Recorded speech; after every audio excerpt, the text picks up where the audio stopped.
हरे कृष्णा। एक प्रचारक कब श्रेष्ठ होता है, इसी बारे में हम चर्चा करने के लिए जा रहे। एक श्रेष्ठ वैष्णव कैसा होता है। इसलिए प्रचार तो बहुत लोग करते हैं, तरह तरह लोग करते हैं, इसी बारे में हमको जानकारी होना चाहिए। लोग कथावाचक होते हैं, कथा करते हैं, अपनी जीविका चलाते हैं, परिवार चलाते हैं। कई कथा करते हैं अपनी प्रतिष्ठा, पूजा, सम्मान के लिए, समाज के लिए करते हैं। किंतु हमारा आचार्य हम श्रील प्रभुपाद जी के आचार्य उनके गुरु जी भक्ति सिद्धांत सरस्वती महाराज कहते हैं, जो प्रचार की जो प्रतिष्ठा रहता है वो शुकर का विष्ठा, शुकर मतलब सुअर का विष्ठा मल सहित यदि प्रतिष्ठा रहता है। इसलिए प्रतिष्ठा नहीं होना चाहिए, पूजा सम्मान नहीं होना चाहिए। पूजा सम्मान होता है तो भक्ति का वो बाधक बनता है, उपसका बलि भगवान चैतन्य महाप्रभु कहते हैं। इसके साथ प्रचार करने वाले जो तीसरा कैटेगरी के लोग होते हैं, जो केवल अपना जीविका परिवार चलाने के लिए, उसलिए प्रभुपाद जी को त्याग करने के लिए कहा है, ऐसे लोगों को कथा सुनना नहीं चाहिए। और चौथा नंबर होते हैं तो भक्ति के सर्वनाश कर लेने वाला होते हैं, जो पद्म पुराण में कहता है अवैष्णव मुखोदिगिन पुत्र हरि कथामृतम श्रवणम नैव कर्तव्यम सर्प उच्चिष्ट जथापय। अवैष्णव मुख से कभी हरि कथा सुनना नहीं चाहिए। क्यों? इसलिए वो सर्प उच्चिष्ट जथापय। जैसे प्रकार सांप झूठा दूध जैसा लगता है देखने के लिए, किंतु सांप झूठा जो दूध पिएंगे वो विषैली होता, आत्मघात कर लेता है। इसी प्रकार यदि वैष्णव मुख में कथा नहीं, अवैष्णव मुख से हरि कथा होगा, भले ही अमृत तुल्य हरि कथा, वो विषैली होता है और भक्ति को नष्ट कर लेता है। इसीलिए ऐसे लोग कथा को बिल्कुल तो नहीं सुनना चाहिए। यदि हम कर्म माने जो लोग अर्थोपार्जन वाले व्यक्तियों की आचरण विहीन केवल लोगों को मनोरंजन कराने के लिए गीत संगीत के माध्यम से लोगों को प्रवचन कर अपनी सम्मिलित करने के लिए कथा कहते हैं, ऐसा लोगों की कथा भी सुनने से हमारा कोई आचरण नहीं है, उनका प्रभाव कुछ नहीं पड़ेगा, एक आंखल में मनोरंजन होगा।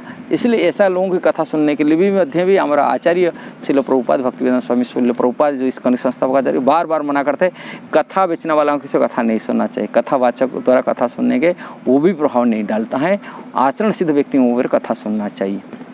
नेक्स्ट, प्रतिष्ठावान वालों को यदि कथा करते वो भी उच्च कोटि की वैष्णव माना नहीं जाएगा। भले कथा कर रहे हैं कि तो सम्मान है, पूजा है, सम्मान, ये सब मन में इच्छा रख कर यदि कथा करता है वो अपने, किंतु लोगों के ऊपर उनके चरित्र ऊपर प्रभाव डाल नहीं सकता। इसलिए आचरण प्रचार कैसा होना चाहिए। हमारे आचार्य हरिदास ठाकुर जो प्रचार करते थे तभी महाप्रभु उसको रिकमेंड करते, कृष्णदास कविराज गोस्वामी बोलते ये दोनों कार्य करते। आचरण करते, 3 लाख जप करते थे, नियम में रहते, जब तक उनका 3 लाख जप नहीं हुआ तब तक भोजन भी नहीं ग्रहण करते। इतना सारे नियम कानून कठोर रूप में पालन करते। उन्होंने लोगों को जो आते थे उनके सामने उनको भी बोलते प्रचार करने के लिए। प्रचार के मतलब जो हम लोग का आचरण करते वो दूसरा को बताना है। बिना आचरण में लोगों को बताना, प्रवचन करना, वो प्रचार की कोई प्रभाव नहीं डालता है, वो प्रचार नहीं कहा जाएगा। प्रचार, असली प्रचार तो वही वे होता है जो आचरण के माध्यम से दूसरा को सिखाता है, जो वैदिक शास्त्रों को आचरण में निभाता है, जो शास्त्र में कहा गया उसको अपने जीवन में उतारा है, अपने जीवन में उतारते हुए, पालन करते हुए, और पूजा प्रतिष्ठा सम्मान को रहित होते हुए और भगवान की प्रीति के लिए और संसार का कल्याण के लिए जो दूसरा को शिक्षा देता है कि आचरण के माध्यम से परिवर्तन कराता है, वो असली प्रचार है। ऐसे शुद्ध वैष्णव उनको ऐसे ही प्रचार करते जो दूसरा का कल्याण के लिए चाहते, अपनी कल्याण के लिए, दूसरी कल्याण और भगवान की प्रीति के लिए, जीव उद्धार के लिए हैं, जीव कल्याण के लिए जो कथा करते वो प्रतिष्ठा पूजा सम्मान से रहित होते हुए केवल निष्काम रूप में जो भगवान की सेवा कर रहे, प्रचार कर रहे, वो शुद्ध प्रचार जैसे हरिदास ठाकुर करते थे। इसलिए उत्तम प्रचार को उसको कहा जाता है, उत्तम प्रचार कहता है जो आचरण के माध्यम से दूसरा को शिक्षा देता है, आचरण करते हुए दूसरा को शिक्षा देता है।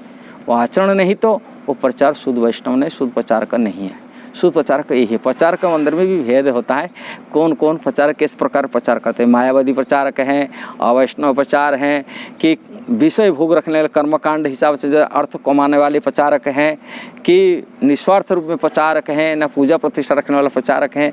इसमें ये सब चीज़ विचारना, हम जैसे किसी कथा सुनते हैं, किसी सुनना है, हम कैसा मनोवृत्ति व्यक्ति रखा है उसी को विचार कर हम उनसे कथा ग्रहण करना चाहिए, तभी हमारे जीवन में फलप्रद होता है और हमारे जीवन में विकास होता है, आध्यात्मिक विकास होता है।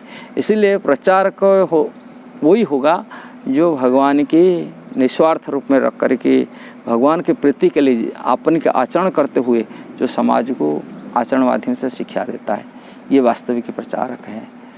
हरे कृष्णा। ये वीडियो आपको यदि अच्छा लगा जरूर शेयर करना, जरूर सब्सक्राइब करना, लाइक कमेंट भी देना। हरे कृष्णा।